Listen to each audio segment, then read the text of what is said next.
A very good morning to all of you. On behalf of the Committee on Public and Government Financial Management of ICAI, I welcome all the viewers to the fourth session of the web learning series on public finance and government accounting being organized by the committee under the initiative of Azadi Ka Amrit Mahotsav. Today's topic of discussion is insights of public expenditure.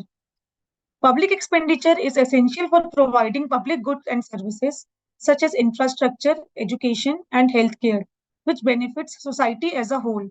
It plays a crucial role in addressing social and economic inequalities by funding social welfare programs and redistributing wealth. A speaker for today's session is Shri Prabhat Acharya, who is having vast experience working across government, private, and public sector companies. We also have CA Ayush Sahani, Treasurer, Jammu and Kashmir branch of ICAI, who shall be moderating today's session. CA Ayush Sahani is empaneled as auditor with many government corporations and departments. Mr. Sahani is also frequently invited by J&K's trade bodies, CII, FICCI, government departments, etc., to give lectures on GST and income tax compliance. He has been associated with several business forums and professional bodies of J&K and outside for welfare of business community and entrepreneurship, and has held several positions like secretary, treasurer, convener, etc. I once again welcome all the viewers to this webinar. Viewers can also ask their queries in the chat box, and ICI members can claim 2 hours unstructured CPE learning after conclusion of the program. Now I invite moderator of today's session. Over to you, sir. Thank you so much, ma'am, for the introduction. Good morning, everyone. This is C. Ayush Sahani, Treasurer of JNK branch of NIRC, your host for today's session.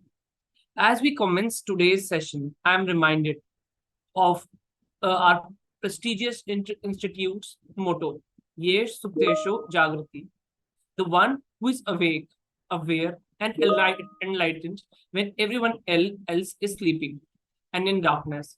This is what defines the spirit in which our members work and prove their mettle to the world everywhere.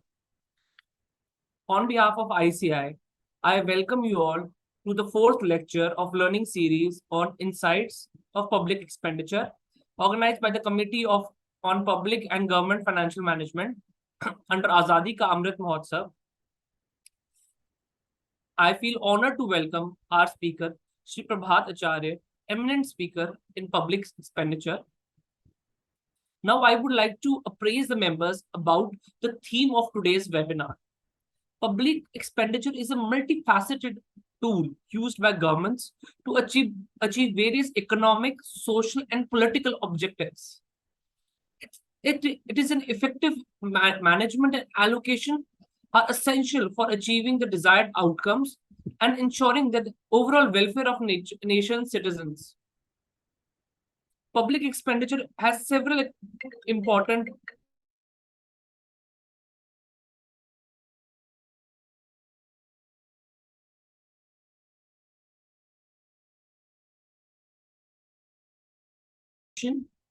infrastructure development, etc. Now, as we commence towards our webinar and the theme for today's uh, webinar and session, now I would like to also throw light on the works done by this committee. First of all, I would like to give you all a brief overview of committee's activities. As a partner in nation building, the ICAI through CPGFM is contributing to improve accounting, financial reporting, and financial management system in all tiers of the government in India, including local bodies. The committee is involved in sensitizing officials of various tiers of government in India by various means such as organizing workshops, developing relevant e-training modules, etc. Submitting technical inputs in various documents of Government Accounting Standards Advisory Board, GASAB in India, and internationally on documents of International Public Sector Accounting Standards Board. The committee is also running several certificate courses on public finance and government accounting that can also be attended by government officers. Formulating accounting standards for local bodies based on international benchmark accounting standards for all levels of government, international public sector accounting standards as well.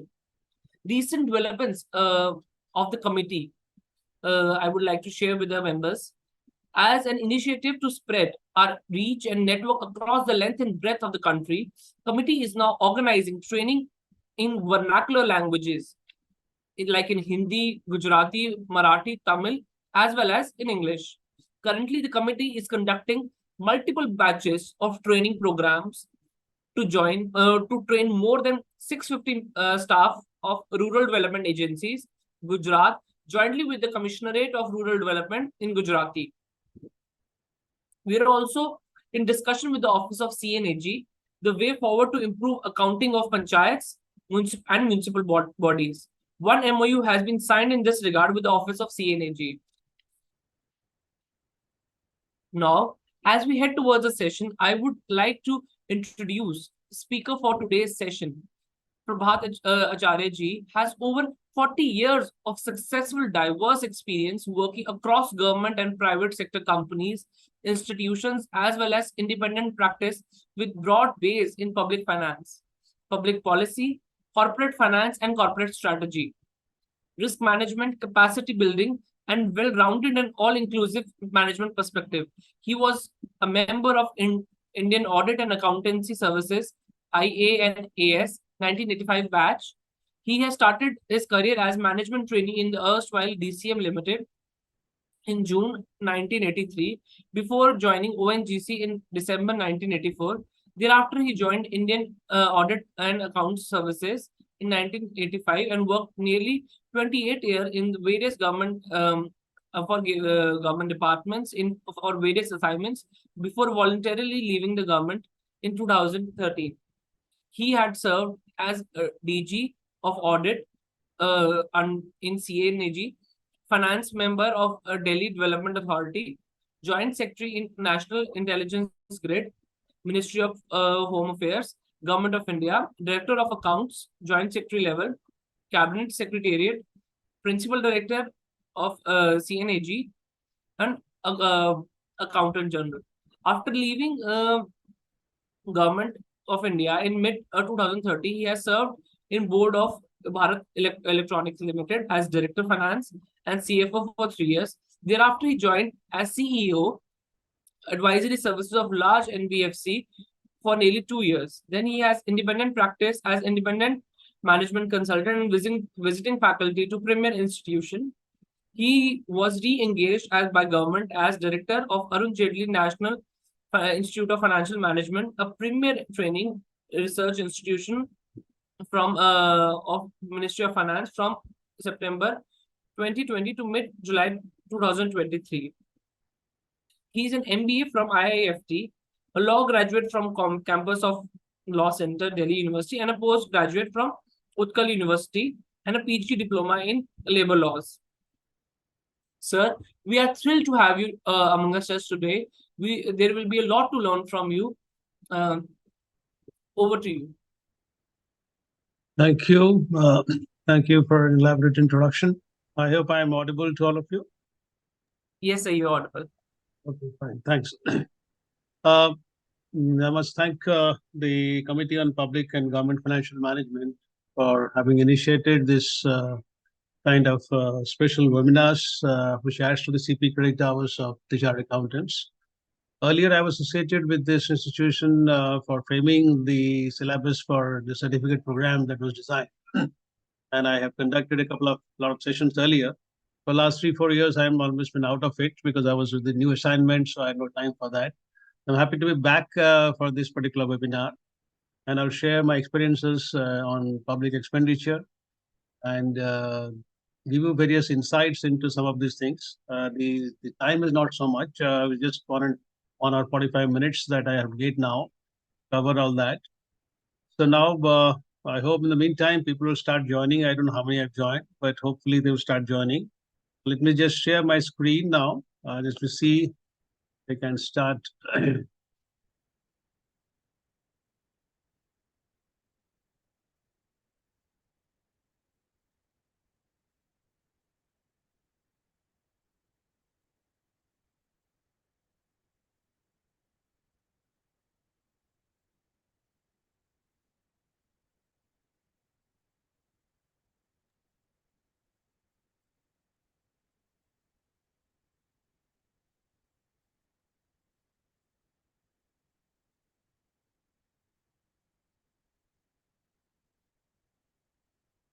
Is it visible now, my presentation?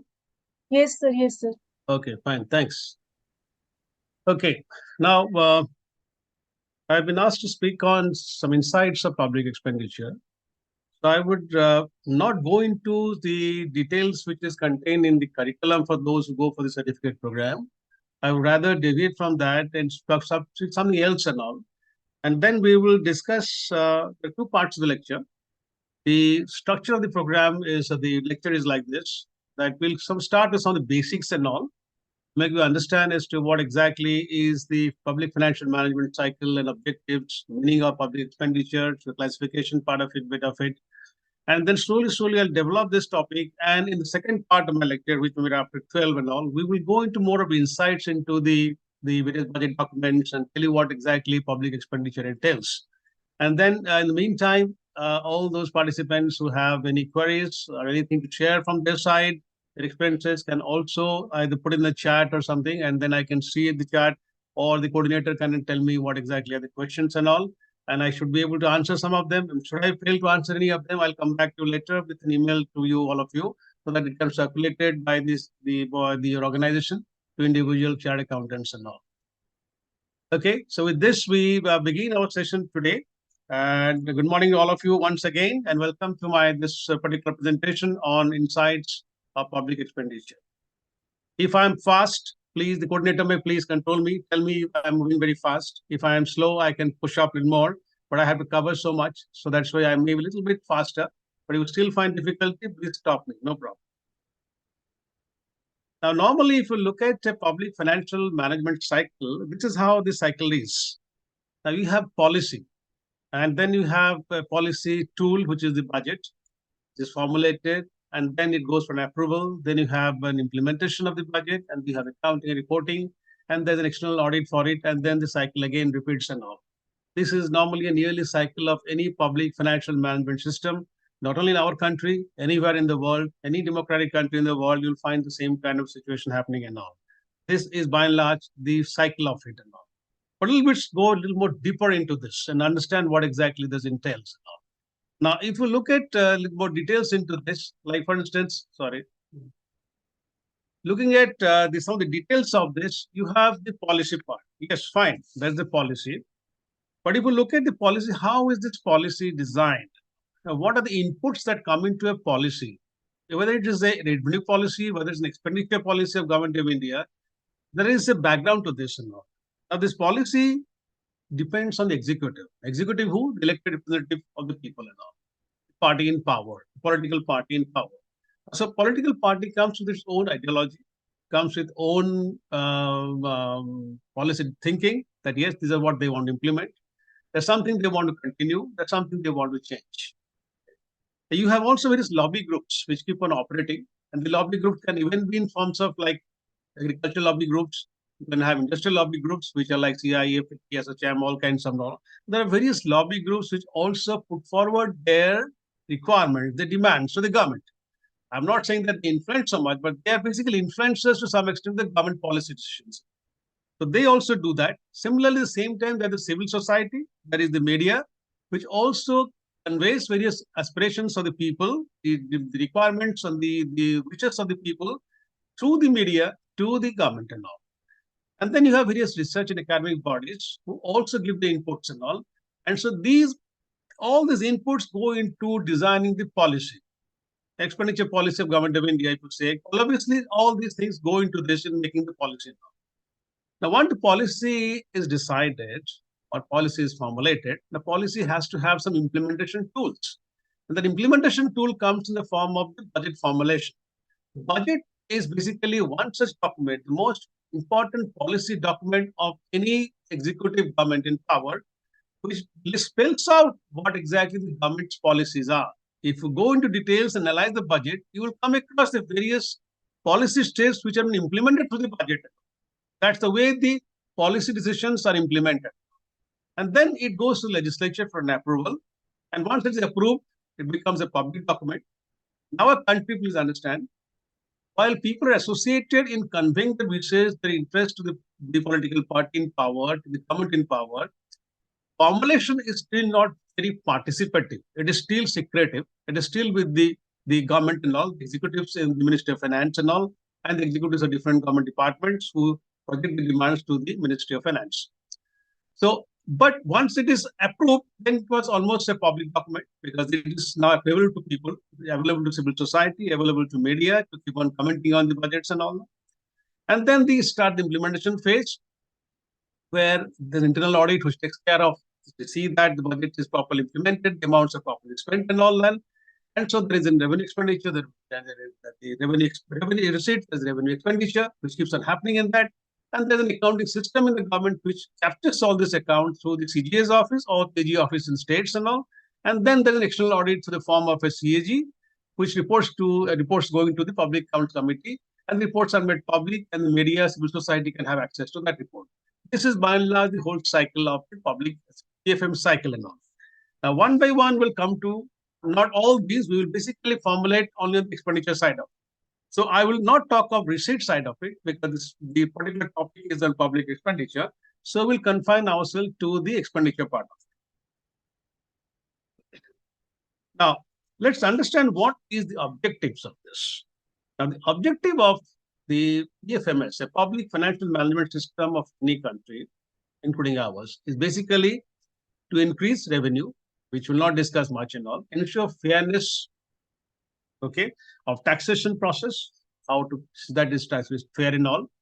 And what we are concerned is efficient resource allocation. This is where our point comes in now. Efficient allocation of resources, transparency and accountability for the expenditure being incurred, and citizens' participation.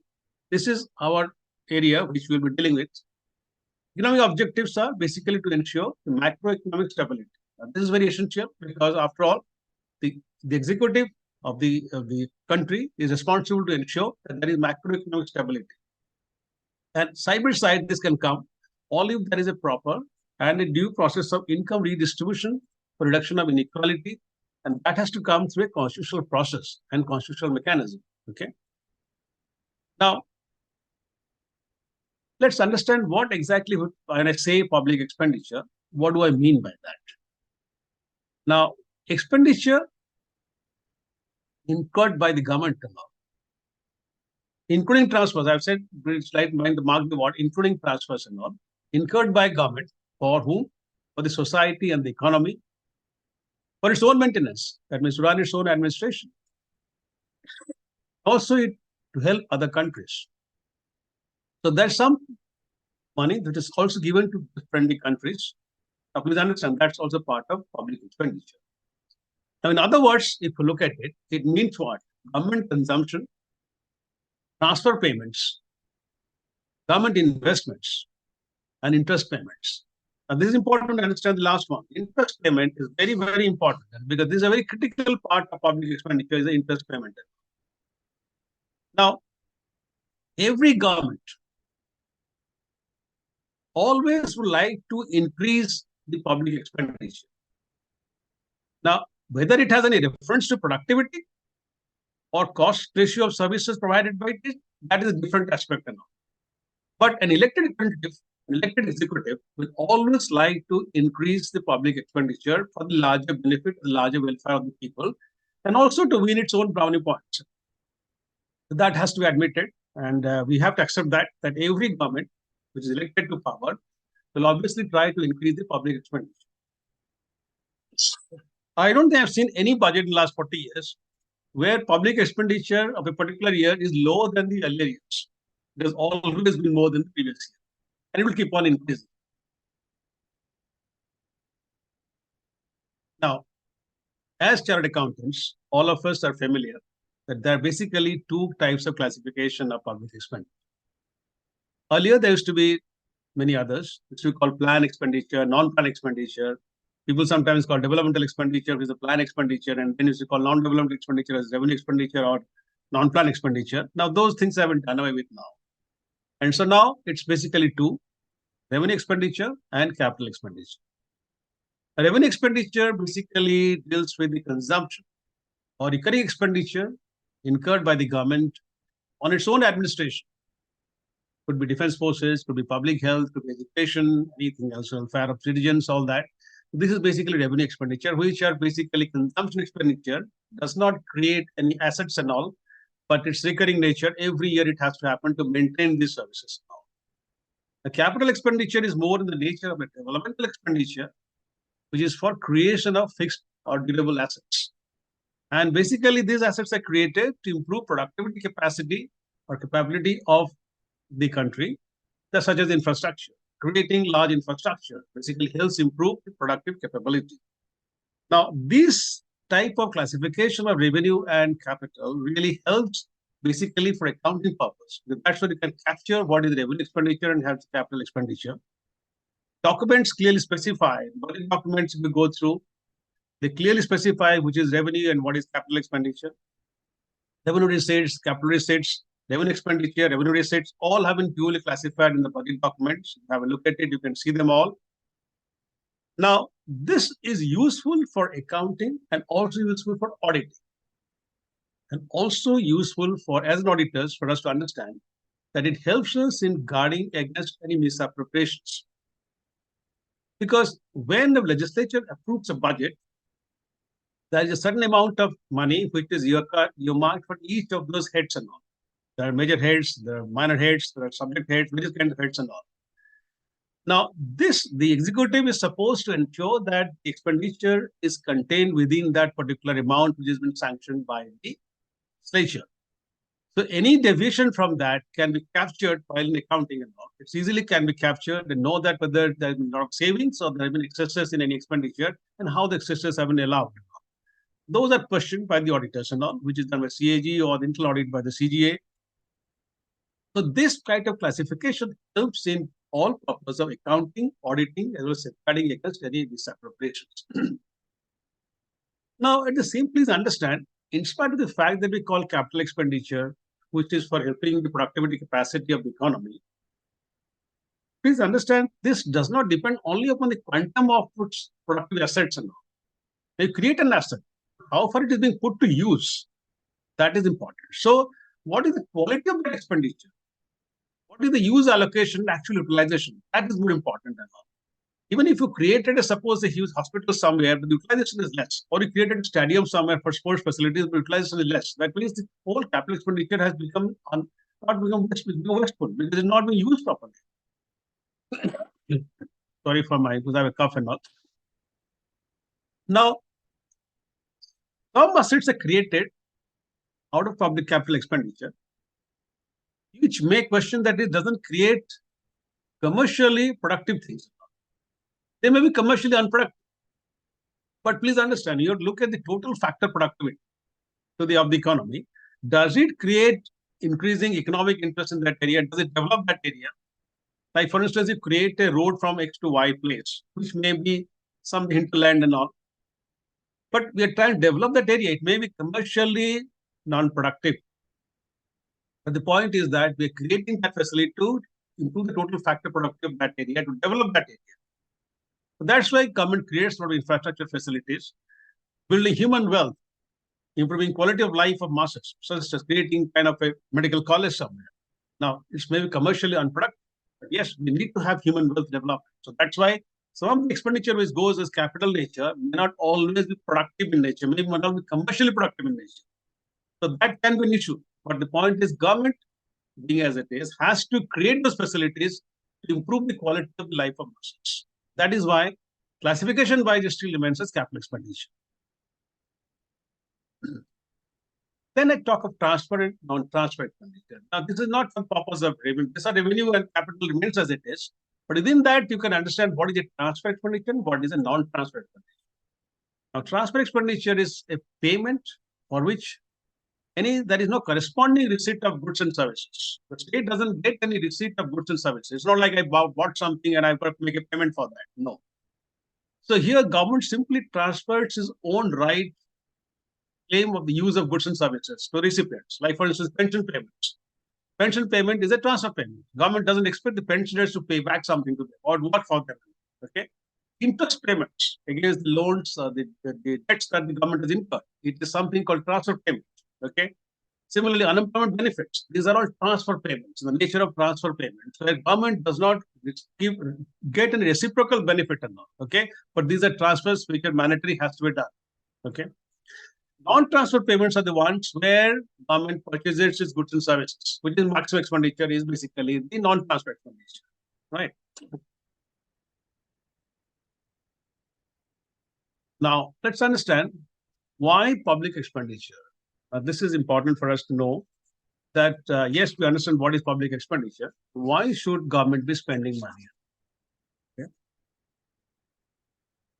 Now, before this, before knowing the understands and all, we must understand why is that, sorry, yes, why is that the expenditure is going on increasing every year? Okay. Now, this is something which I was asked to cover also. So I said, okay, fine. Now, the reason why it is increasing, there are some classic traditional functions of any government, like defense, administration. This is something which the government has to do every year. Okay. And this keeps on increasing every year. Defense requirements keeps on increasing every year. Extended government activities like welfare of people, that's something which the government is responsible for. So this is again on which the government has to spend money. And there's also an expansion of the volume and variety of public goods, which keeps on happening from year to year, time to time, as a result of which the government has to spend money on those. Now, added factors are growing population. Now, we are now the largest populated country in the world. Growing urbanization, okay, ever increasing specialization areas, protecting economy and society from market failures. When market failures happen, the government has to intervene and all to still protect the vulnerable sections and all and all. Increasing cost of debt servicing. This is a very, very important item and all. We'll talk of that when we go into insights of the budget and all, and insights of the public expenditure as to what is the cost of the debt servicing, which is increasing year and year. Okay. With increase in per capita income, demand for public services also keeps on increasing. Subsidies. These are something which no government can do away with completely. In spite of all its intentions, it cannot do away with it and all. Whether it's fertilizer subsidy, whether it is food subsidy, whether it's petroleum part of it and all. These are their part of it and all. And then there's inherent tendency for the bureaucracy to expand. As and when activities are expanding, government administrative machinery keeps on expanding, and so bureaucracy corollary stats also gets extended and all. Increasing social security measures, the Manrega scheme or unemployment benefits, these are something which keeps on happening. Increase in transfer payments. This keeps on happening because obviously your first interest payments, the pension payments, other payments, these are having transfer payments. So these keeps on happening over the period of time and all, and we can't stop this because this is something which is inherent in any government function. Now, coming to the effects and all, or the purpose of the public expenditure. The first important aspect of public expenditure, to understand, is economic stabilization. Now, this is, if you open any book, for any public finance classes, the first thing will be strike you is that public expenditure helps in economic stabilization. Okay. Now, this public expenditure basically is an anti-cyclical tool for economic stabilization. Now, this can counter and balance or deficiency in demand or excess in demand. Both it can do it. Now, whenever there is a deficiency in demand, obviously public expenditure will increase. Whereas in excess demand, public expenditure will currently have slightly reduced and all to go to some other sectors. Okay. Now, so the public expenditure as a tool is an anti-cyclical tool and all to balance or stabilize the economy. Now, public expenditure will help creating effective demand. Whenever demand is low, public expenditure has to increase and all. Like it happened in pandemic, the public expenditure had to increase to bring up the demand of people and all. Now, this particular public expenditure is made because it has a multiplier effect. Because it distributes income to those sections of population which have very high marginal propensity to consume. Now, what happened? Let's take this example, the Garib Kalyan Yojana, Prime Minister Garib Kalyan Yojana during the pandemic, which continued even till December 22.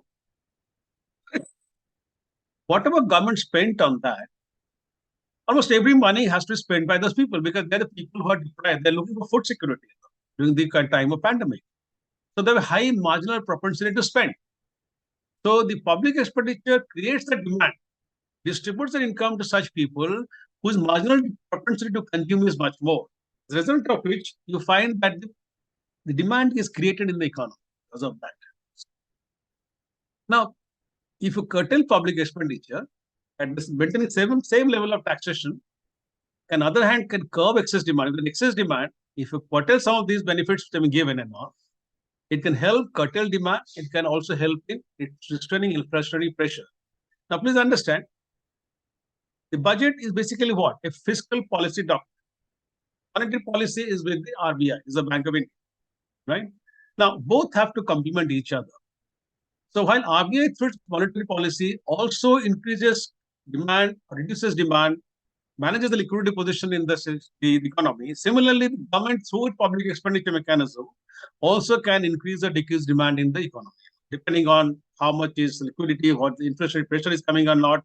In this case, the government has to reduce the expenditure. If it is not there, demand is not there, to create demand by increasing the expenditure. Now, one thing to be understood is that while these steps being taken by RBI as part of monetary policy or government as part of fiscal policy,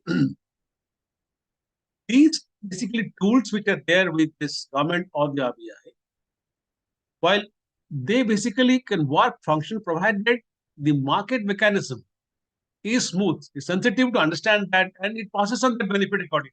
Okay? I mean, there's a good input-output relationship between different industries. Now, if demand has to step up, there should be some unutilized capacity available in the industry to ramp up the demand, isn't it? If there's no unutilized capacity, it cannot ramp up the demand. So it can work provided the input-output relationship in the economy is also well maintained and robust and all. Okay? But if the economy has rigidities, then the public expenditure or the RBI policy may not be just effective enough. That is the issue which has to be always kept in mind, because our economy, all said and done, is not that efficient. And so there is some inefficiencies in the system, there are some rigidities in the system which do not allow those fiscal policy measures to pass on directly. Even monetary measures are much more difficult to pass. Fiscal policy measures are still passed on much more efficient compared to the monetary policy measures and all. Now, this has more happened because of the digitization which has happened, the direct benefit transfer happening and all, which has helped facilitate the public expenditure going directly to the benefit of the beneficiary. Okay. Second part of the public expenditure purpose is the production part of it. Now, it can help the economy to attain higher levels of production, higher levels of growth, and that is another purpose of public expenditure. It can stimulate private saving and investment. So, if the public expenditure is happening, it can stimulate investments and all by the industries, by the industrial groups and all. They can also put in money and all. It's not that the public expenditure crowds out the private investment. No, it doesn't happen at all. If the public expenditure happens and all, yes, part of it expenditure is from the borrowings, which is from the public account of India, but it does give an incentive to the industries that yes, there is a scope for further expansion and all, and demand has started picking up, and therefore the investment cycle will start triggering in. Like presently, it is happening that while the public expenditure is high, the investment from the industries have not been commensurately high, but is slowly catching up. Okay, investment is catching up. Private saving is very important because private saving creates the scope for investments, because private savings go into the deposits and all, which helps in lending out again to the people who want money for investments and all. So it creates a savings and all, and it also simultaneously helps in investment purpose and all. Now, public investment, public expenditure also helps in creating, as I said earlier, in creating human skills through education, training, and that's why government sets up so many institutions, all the IITs, NITs, institutions, medical colleges, all that, basically creating various skills through education and training and all. Now, public expenditure through its various tax policies along with that also helps in regional disparities. Northeastern region, hilly areas. Now, those facilities are given so that it helps in improving the production in those areas and help in reducing regional imbalances which are there, reducing regional disparities which are there. Now, public expenditure provides economic infrastructure for development of selected economic activities and can be used to give subsidies for increasing their profitability. Basically, subsidies on food and all, subsidies on fertilizer and all. These are basically to improve the productivity, the profitability of that and all. That's important. Now, public expenditure in the short run can create inflationary pressures and has to be always kept under watch And you have to see that if there's inflationary pressure coming on account of public expenditure, then that has to be adjusted to ensure that the inflationary pressure is not goes beyond some limit and all. Inflation management, please understand, is basically the mandate of the RBI. And RBI has its monetary tools to do it. But as I said, fiscal policy must also be concurrent or must also complement the monetary policy. And that is why what happens is that the public expenditure is manipulated up and down, reduced or increased in order to ensure that it also helps the RBI in managing the inflationary pressure and all.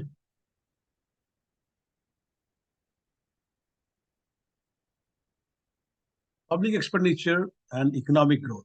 How does it help in economic growth? By helping the increasing the level of output or productive capacity in the economy, something which helps in economic growth, which is automatic and all. Now, economic stabilization measures, stimulation for investments, now, all these basically sustain the growth and all. If the economy is stable and all, that is a prerequisite for economic growth. If the economy is volatile, it's susceptible for various kinds of things, then obviously it cannot help in sustain growth and all. Okay. So there can be spikes here and there, up and down. But sustained economic growth can happen only when there is an economic stabilization, which public expenditure helps in doing it. It helps in creating or removing regional disparities, create infrastructure, and develop social overheads. Now, all this will happen only if there is a proper capacity on the part of people to work, save, and invest in all. And that is where public expenditure has to play a role to ensure that to provide either employment to the people, which creates some savings potential in the economy, and also commensurately helps in improving the investment potential in the economy.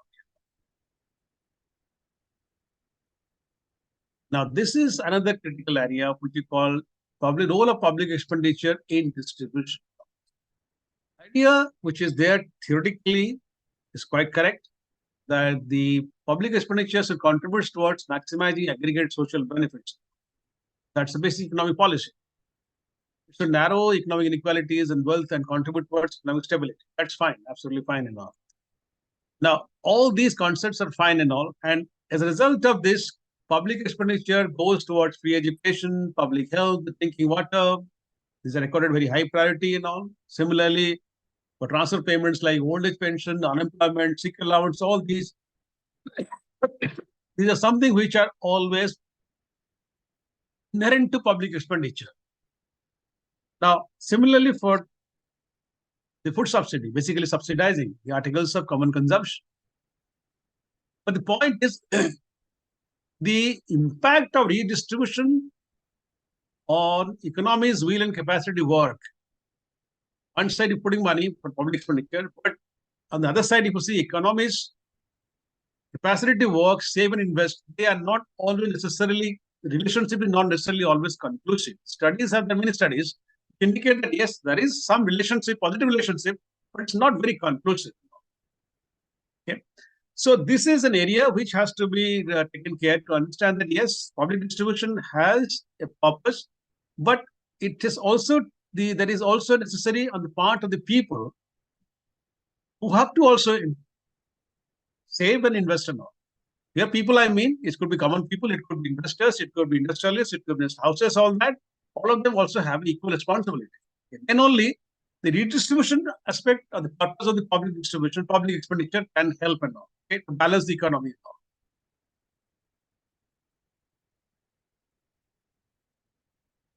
Now, please understand, if you look at the public expenditure and its relationship with the GDP growth, does it have a direct relationship? Let's look at that. Now, if we look at GDP's main components, GDP has four main aggregates. And these four aggregates go into calculating the GDP of a country. The first is consumption expenditure by households. This is the first one. Total consumption expenditure and buying goods and services, all that by the households. Investments made by the business. Third one, which is where we're talking now, is government spending on goods and services. Then come the net exports, that is exports, minus import of goods and services is the net exports. Okay, these four are the main aggregate components of expenditure that go into calculating GDP when you do a GDP calculation from the expenditure side method. Okay, this is the way. Now, if you look at this, it's very clear that government spending on goods and services is a very important component of it. Now, being a large economy with say 1.4 billion of people, obviously consumption expenditure by households will slightly vary, but it will be always an upswing and all, by and large upswing and all. There'll be a trend which will be slightly increasing every year and year, unless there is some natural calamity, drought, or pandemic where it affects and all, the demand may come down. Consumption expenditure has again picked up now and all quite well. Investment by business is more cyclic. Okay? It may times the investment will go, or at times the investment may not be coming forth. And that is why in situations like this, where government spending has to compensate for that, and government spending is increased in such situation to ensure that the overall GDP growth is maintained and all. That's why when you talk of GDP growth every year and on year, we have to look at it where on these components, how the components are really behaving themselves, where there's an increased strain remaining and where the increased strain is not there. So wherever it is not there, government is the one which compensates for most of it and all. And so if you look at it,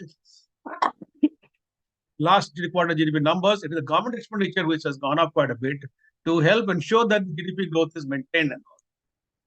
Okay, let's not go into the figures of whether 6% or 7% growth rate and all that. That's another aspect and all. But the fact is that government spending or public expenditure is an important component part of the GDP, and so it ensures that GDP growth is sustained and all. For that purpose, public expenditure is an important player in this. That's what I wanted to say. Okay. Now, please understand there are empirical studies of what I'm saying. And these empirical studies clearly show that if the government spends or public expenditure is on infrastructure, creating social as well as economic infrastructure, it acts as catalyst for economic growth. Okay, there is a positive relationship between investments in high quality public infrastructure and economic wide productivity. The IMF studies have indicated clearly in advanced economies that 1% increase in GDP spending in public infrastructure helps increase the level of output by 0.04% in the same year and 1.5% next 4 years. Okay, so that very clearly indicates that an increase in public spending is a catalyst for economic growth. Point is that public spending must be efficient. Earlier, there was a complaint, and a lot of papers have written that a lot of inefficiencies in public expenditure, where pilferage used to happen and public expenditure were not reaching the right things. In case of such leakages, obviously the benefits don't happen. Okay, but once of late, this kind of leakages have been by and large stemmed and to a large extent, and so you can see that this public expenditure helps in economic growth and acts as a catalyst for economic growth at all. And so studies clearly will prove that there is an empirical positive relationship between high quality public investments or expenditure and infrastructure, both social and economic infrastructure, and the economic wide productivity. Okay, there is a clear relationship between that.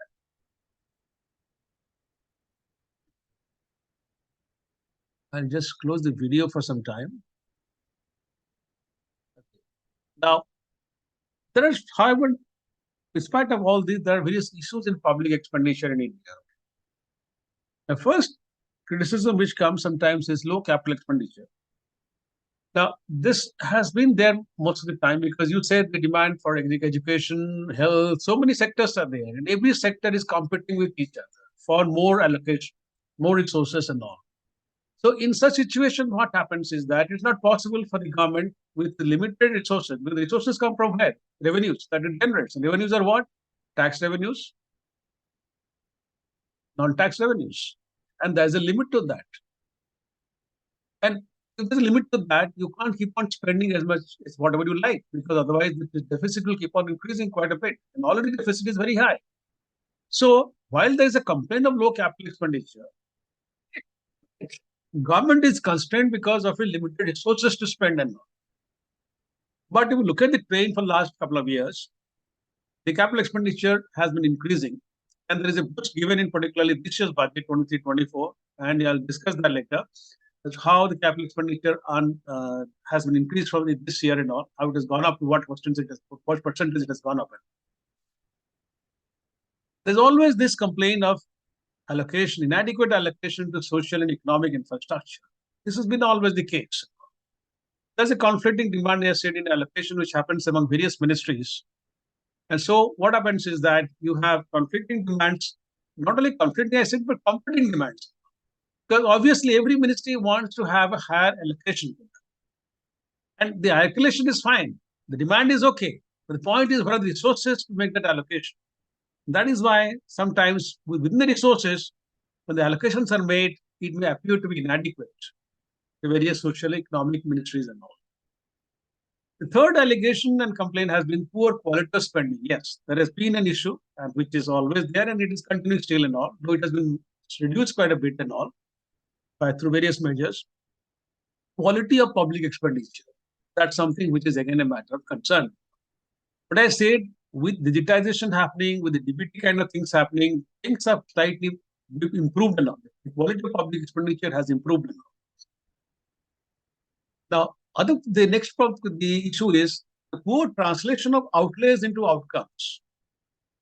Are the outlays which are given for the various ministries and departments of government of India for various schemes and projects and all, how are they translated into outputs and to outcomes? Please understand, output and outcome are basically method of budgeting and all, where you work out that for a certain outlay, what will be the output for that, which is something that will be measured physically and done, and how do the outcomes, the larger benefit to the particular the objective of the scheme, whether it's achieved or not. So this was very poor earlier. For the last few years, with the outcome output budgeting framework which has come into place, at least most of these central sector schemes, social center sponsored schemes of more than 500 crores or plus, have a clear relationship between output, the outlays, output, and outcomes. So there is a budget document called Output Outcome Framework. You look at that, you will come across all those schemes which have 500 crores plus budget. What are their outlays? What are their outputs? And what are the outcomes which are required to be achieved? So this is slowly being addressed. Then comes the inadequate corrective measures, which is like, people have various issues and all. The government doesn't seem to be taking adequate corrective measures, but this also has improved over a period of time. Okay, and there are wherever the situations are being brought to notice of the government or Ministry of Finance, corrective measures are being taken by the concerned ministries and all. The Cabinet Committee on Economic Affairs comes down heavily on ministries which do not take corrective measures and all. Concern, but most important concern, all is the expenditure on interest payment. This is something which is a big concern, which we'll discuss it later. This is a substantial part of public expenditure. Almost 30% of public expenditure, revenue expenditure of Government of India goes to service the interest, the debt and all. Okay.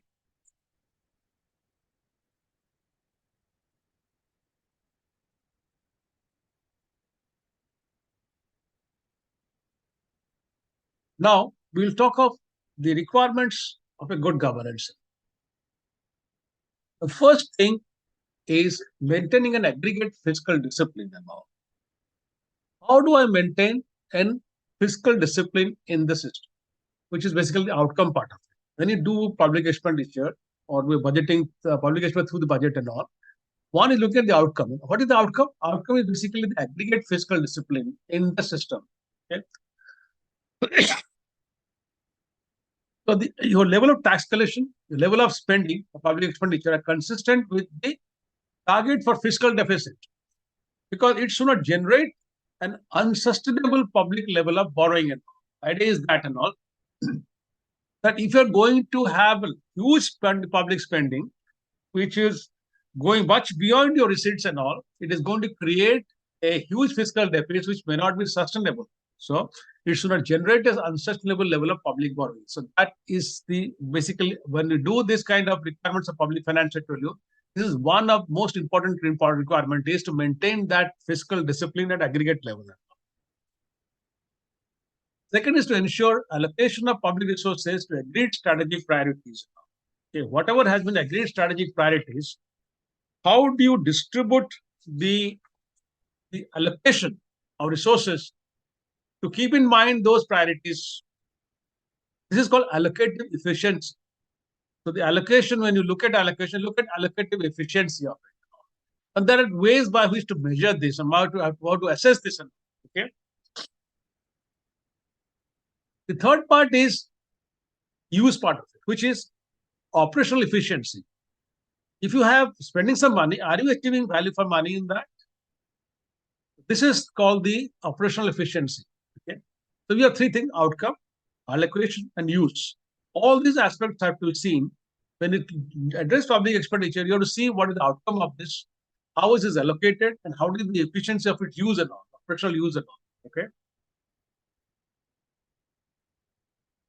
But all these have to be through a due process. And that process has to be transparent, and it should be visible to people what all being done. And there should be accountability also for each of those. Okay.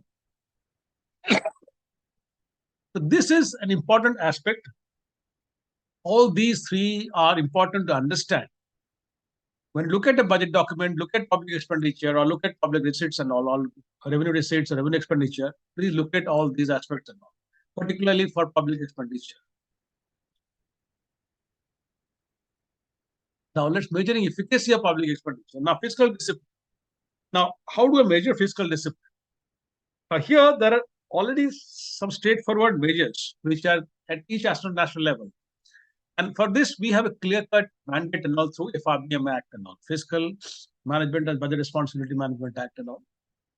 So FRBM Act mandates what should be your fiscal discipline. We'll come to that. Okay. Value for money. Now, when you do outcome budgeting, you come to know value for money. Because we have resorted to outcome budgeting of late, and in the last couple of years, we have started that. So this can ensure value for money. Also, at the same time, when you do performance audits, CAG carries out performance audits. Performance audits is nothing but basically a value for money audit. Measures allocative efficiency to some extent. So value for money, some of the ways by which you can measure is so either through budgeting, outcome budgeting, or through performance auditing. You can measure that. Then for transparency part of it, how far is your documents are transparent and all, how far your expenditure is transparent and all. You have something called an open budget index. This provides some kind of a reasonable proxy for transparency. Now, this refers to public access to your budget information, your processes. How far the citizens are participating, or how far citizens are getting information, correct information. And this is a survey which is done by an international organization. They do survey for many countries. Okay. Based on that survey, they come out with some kind of an output and all. So this is a questionnaire of 122 questions and all, based on basically public participation, oversight, transparency, accountability. Based on that, in the year 2021-22, they have placed India 53rd position among 117 nations. This is a survey, open budget survey done by International Budget Partnership. That's something which our country may not accept and all.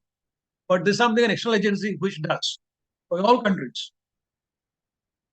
Based on the survey, they say that we are still some way to go. Not bad yet. There are over 50%, more than 50% countries, we are much better than that way.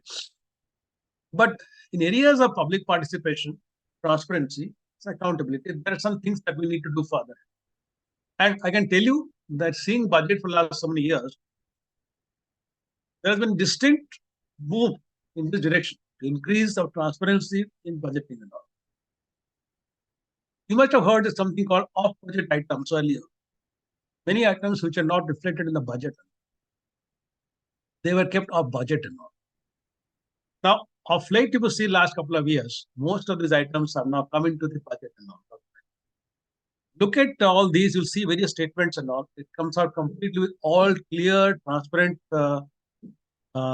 figures are there in respect of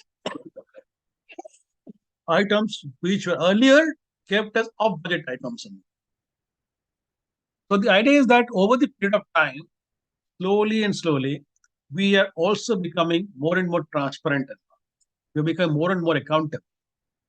The budgetary process becoming more and more transparent and accountable.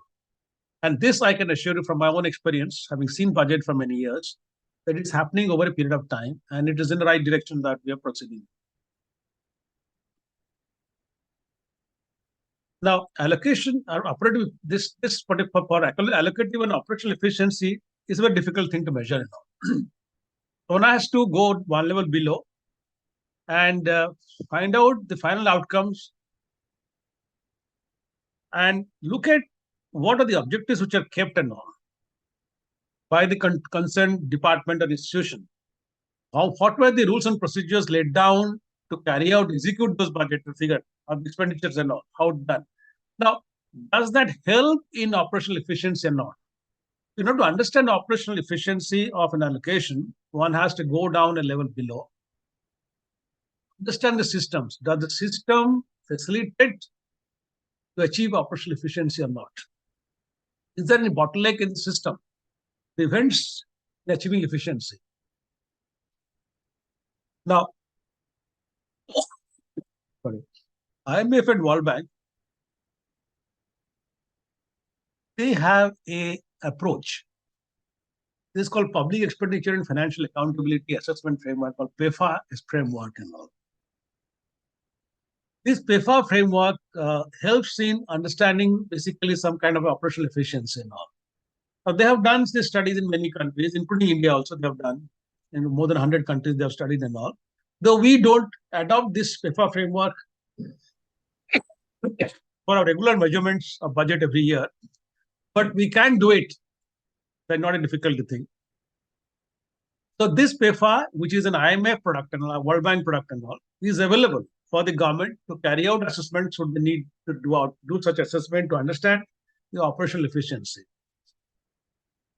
But we have not failed the need for doing this, though we have undergone that process in the past and all. We have submitted ourselves to this assessment in the past and all, and we have fared very well in that also. Okay. Now, coming to public expenditure benchmarking, how do I benchmark public expenditure? Now, can I benchmark with some other country? Like-to-like country comparison is difficult. Can I do comparing my previous thing, what I've done earlier, and now compare with that? So it's very difficult to do that kind of a benchmark. So what I look for is there any legal or constitutional structure in the country through which I can benchmark or not? Yes. We have passed the FRBM Act and it's possible to do the benchmark. So here we need to understand what is the correlation. When I say benchmarking, I need to understand what is the correlation between budget and actual expenditure. What is the correlation between revenue receipts and revenue expenditure? What is whether committed liabilities are exceeding a certain limit? Whether borrowing and fiscal deficits are contained within a reasonable limit? Whether contingent liabilities are also in safe limit or not? Additional adequacy of control in treasury system in state governments and all. Savings due to delays in release of funds, and excess expenditure, supplementary estimates. Now, these are ways to measure or benchmark our budgets and all, and how we are figuring it. And these are all to do with expenditure. Most of it are dealing with expenditure part of it only, and public expenditure part of it. So to understand this, we need therefore to go through the FRBM provisions, which give us the targets against which we have to benchmark. Okay. Now, FRBM Act, which passed in 2003, was made effective from 2004 onwards. When the rules also came into figure, FRBM rules also came into existence in 2004. This is an act of the Parliament to institutionalize fiscal discipline, reduce India's fiscal deficit, reduce public debt, improve macroeconomic management, and improve overall management of public funds. Basically, it is talking of a balanced budget and strengthen fiscal prudence. That is what the purpose of any public finance is. Okay? The purpose of public expenditure is also same. That has to be the fiscal deficit has to be contained, public debt has to be reduced, macro stability has to be ensured, and public funds have to be managed well. Okay? So this particular framework was created with the objective of reducing deficit and thereby the debt of the government to a sustainable level, so as to ensure what I call intergenerational equity in fiscal management and long-term macroeconomic stability. Please understand, I'm not talking short-term, we have long-term macroeconomic stability of the economy. Why we're trying to ensure intergenerational equity? You cannot create a huge debt and pass on the burden of paying that debt or servicing that debt to future generations. So the present government or present generation cannot create a huge public debt and pass on the service of that debt to future governments and future generations. That is the basic purpose. So the debt has to be managed within a certain level, which is economically, which is standard all over the world. Okay? So now such kind of legislations are there in many countries. And some of them don't have such legislation, but they have clear-cut provisions to that effect in their laws and all, in different laws. Such fiscal responsibility laws, there are some countries who have, some countries don't have, but they have in different ways. Okay.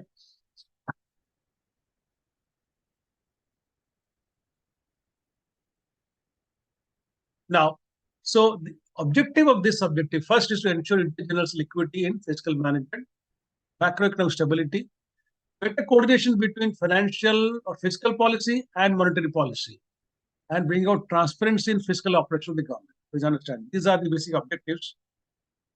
This provides a framework for fiscal consolidation. Now, please understand, this act makes it mandatory for the government to reduce fiscal deficit. It's not that the government can do whatever they like. They're mandated to reduce fiscal deficit, completely eliminate the revenue deficit, and generate revenue surplus in subsequent years. There's some target dates prescribed in the rules, which have been surpassed and all, and revised dates have been given. I'll come to that. Now, this act is not binding the present government, it binds all future governments. So they cannot go away from the path of fiscal consolidation. They can do that only if there is a case of natural calamity, national security, or exceptional grounds. On those grounds, central government may defer or may, for some time, go away from the path of fiscal consolidation, but they have to justify the reasons. Okay. Here, the rules specify that the finance minister has to explain the reasons and also suggest corrective measures as to when they will go back to the fiscal path of consolidation. Okay. That also they have to mention. If you look at the statements which are submitted as part of budget, you'll see that wherever the deviations have happened, it is justified as to why this has happened and what steps are being taken to come back to the path of fiscal consolidation. Now, this is not only at the center, but also at the state level. Please understand. The Federal Finance Commission told all state governments to also enact their own FRBM acts and all. And if they say you do it, then we will try to help you in do some debt restructuring and give you some interest relief and all. And so, virtue of that, all state governments by 2010 had passed the FRBM Act and all. They passed these acts, and all of them are following these acts and all. Now, this act actually has helped improve the fiscal performance both at the center and the states. And I can tell you the states have achieved the targets before the central government achieved the targets. Now, central government is also on way to achieve the targets, but situations have some time come in between, which have somehow stopped the government from achieving those paths. Global financial crisis 2007 and 8, the COVID pandemic 2021. There are some important events which happened, which could not be predicted.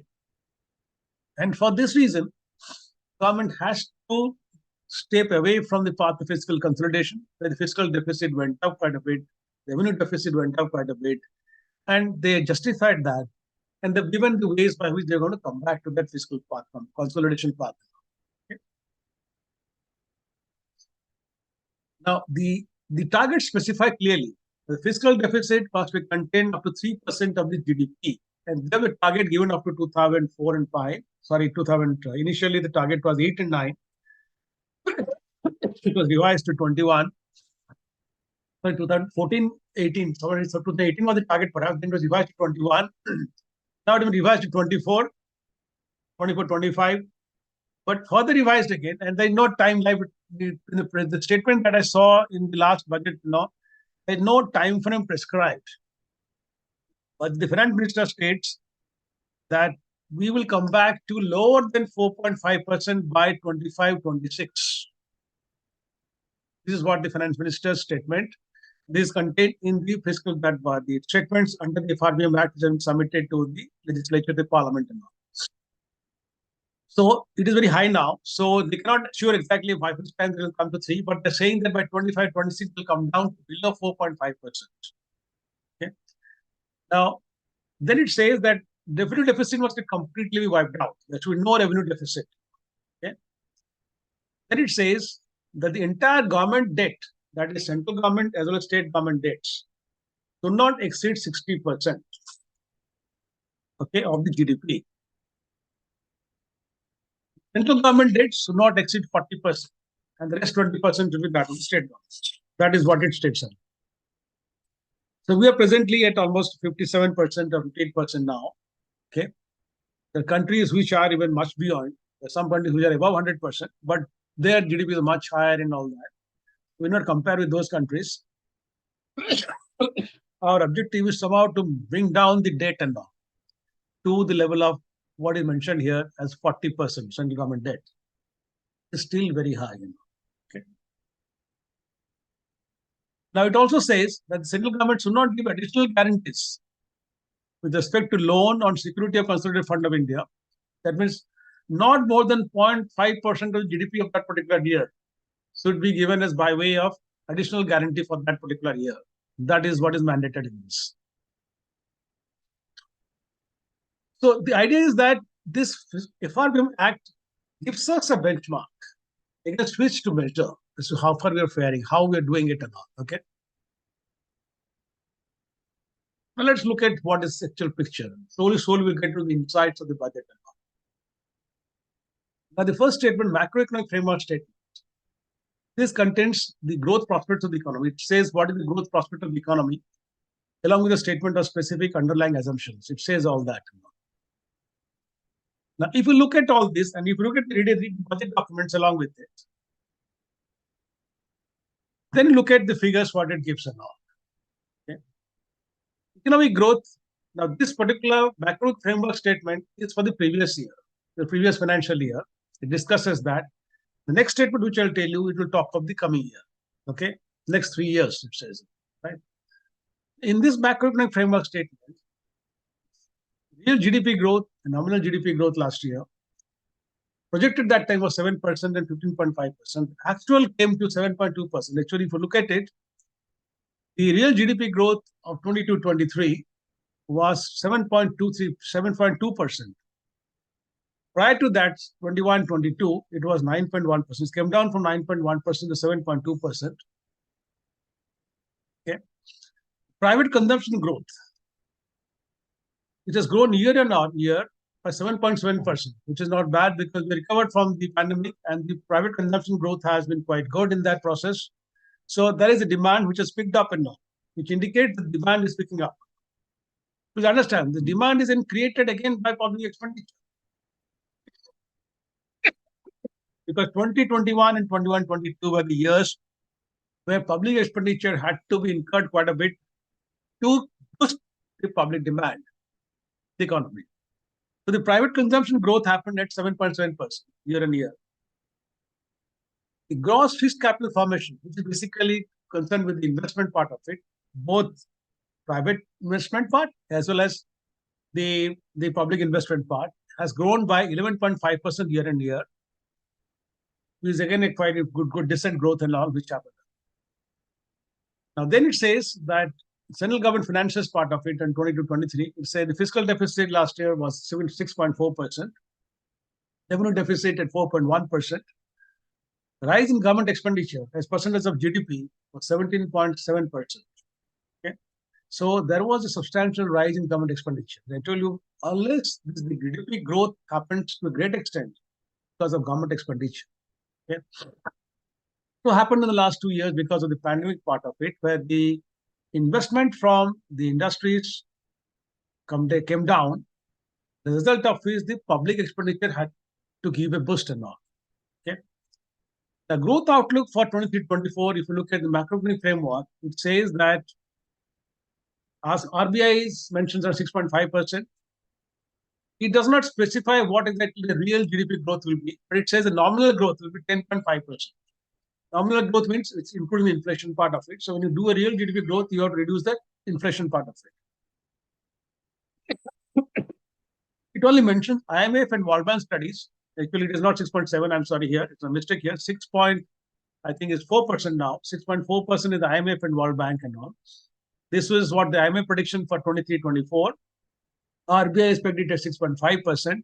And the government of India's nominal growth is 10.5%. So I think they've assumed 4% as inflation. So maybe 6.5% is what the government assumes would be the likely growth during 23-24. Now let's come to the various other things. Now, macroeconomic framework statement gives various other data also. If those are interested, can look at this particular data because there's a table which contains all this information. It's a repository of a lot of information. And this is for the 9-month period ending from April to December, where the budget is presented in in February. So the macroeconomic data cannot capture up to March. So it captures only up to December. Okay. It talks of real sector, it talks of government sector, government finance also. And it gives the figures on all these aspects. So I don't read out, but if you see all these, you want to see what is the wholesale price index that here, what are the consumer price index, what are the imports, what are the exports, what are the trade balance, what are the forex reserves, everything is contained in these documents. Okay. So this macroeconomic framework document contained in the statements which are submitted along with the budget as part of FRBM documents and all, contains all the detailed data. So the very informative and a lot of information in this. Now, the second statement is the medium-term fiscal policy strategy statement. These are two statements but combined nowadays into one statement. This contains again a lot of information. And so this, along with the budget, I will read and subsequent next slide will discuss those details. And they will give an insight into what exactly is budget and all. What is the expenditure, what's happening, what is the trend, all that we'll discuss in the next slides and all. Now, this particular statement rolls out a 3-year rolling target. Present year, the revised estimate, and the subsequent year, it gives you a 3 years rolling target on 6 specific fiscal indicators.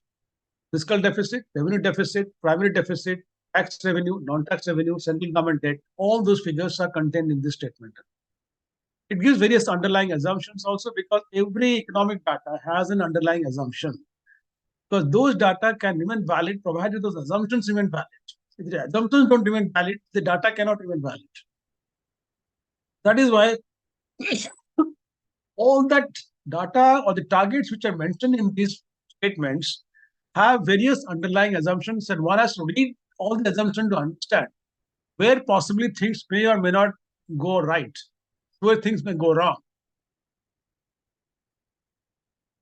Now, it outlines for the entire financial year the strategic priorities of the government in terms of expenditure, in terms of investments, in terms of lending, in terms of borrowing. What is that it is going to do? That also spells out in the year. It also specifies how the existing policy of the government is in conformity with the sound financial fiscal management principles. And if there are deviations, those deviations have to be clearly mentioned. What are those key deviations happening and why those deviations are happening? Okay. Now, I am now combining FRBM statements, also in budget statement, all I combine, and I now give you a present picture and all. What exactly is the insight that we get from the budget and all, an insight pertaining to particularly to the public expenditure part of it. Now, if we look at the first parameter benchmark on which we are trying to judge, is the fiscal deficit part. In revised estimate 22-23 last year's, GDP came to 6.4%. Sorry, the fiscal deficit came to 6.4% of the GDP. Please understand, these are percentage of GDP. Okay. Now, total deficit was 7.55 lakh crores. That means how much? That means we borrowed 17.55 lakh crores. The anticipated borrowing for that year in the revised estimate was 17.55 lakh crores. Okay. This is the amount of fiscal deficit. In terms of percentage of GDP, it is 6.4%. For the projection for this year, that is 23-24 fiscal year, projection is 5.9%. So we are anticipating a likely borrowing of around 17.87 lakh crores. This is likely borrowing and all, anticipated for this particular fiscal year. Now, please understand,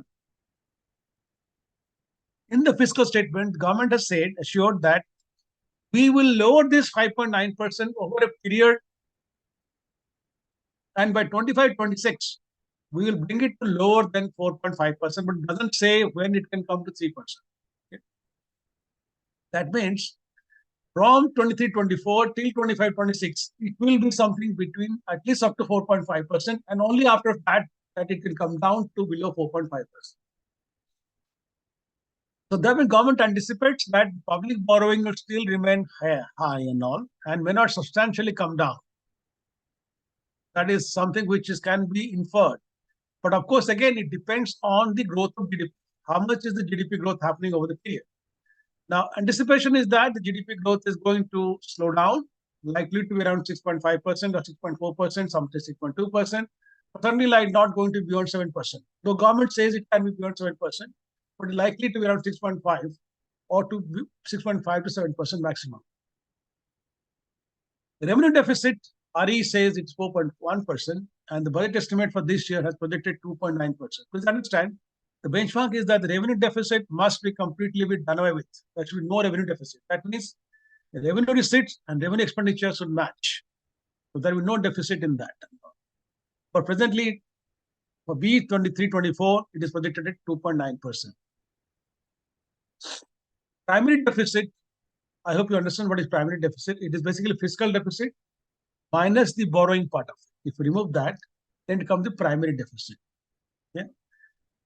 So 3% in the RE and projected 2.3% for BE 23-24. Now, the FRBM Act nowhere mentions anything about primary deficit part of it. It talks of fiscal deficit and revenue deficit. Primary deficit is basically innovation which government has done. Basically tell a picture that we remove the borrowing part, our deficit is not much. But that is not a correct picture, because borrowing you cannot remove. It's part of expenditure of government and all. You have to pay interest on that.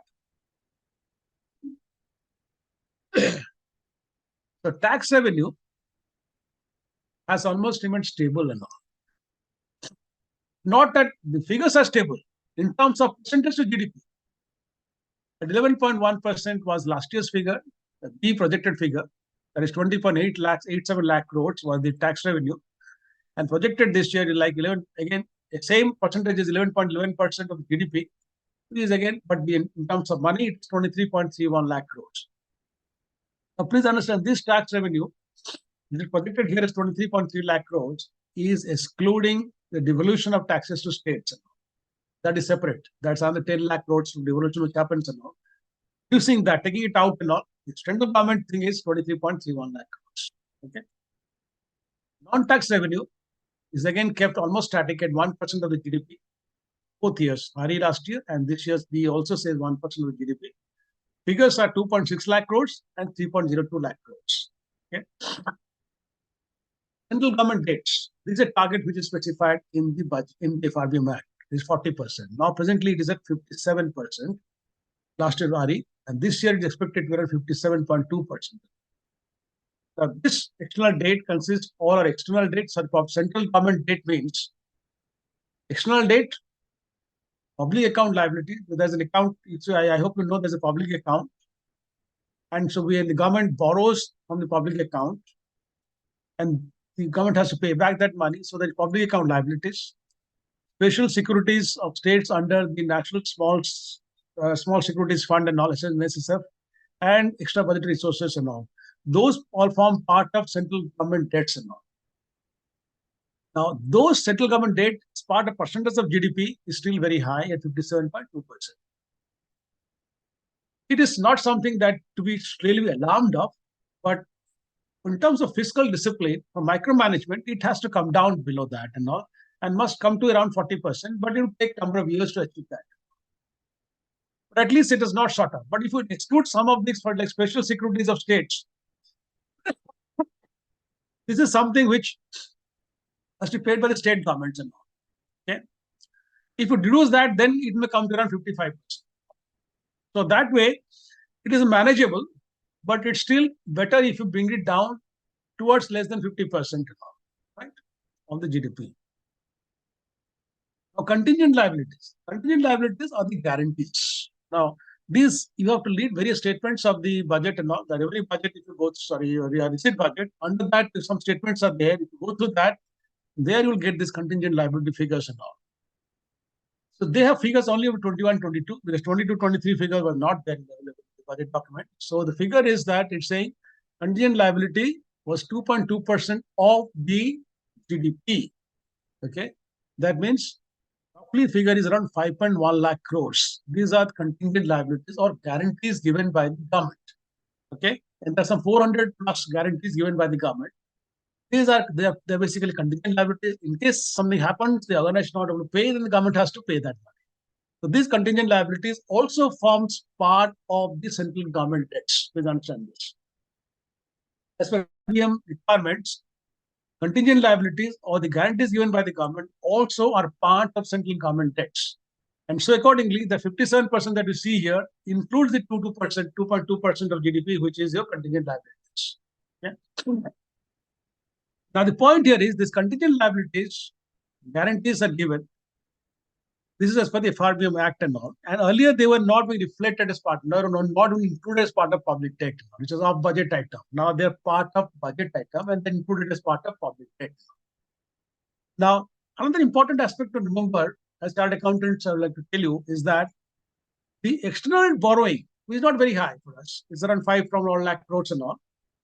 Now, this external borrowing, when you project it in the budget, has to be based on the current exchange rate.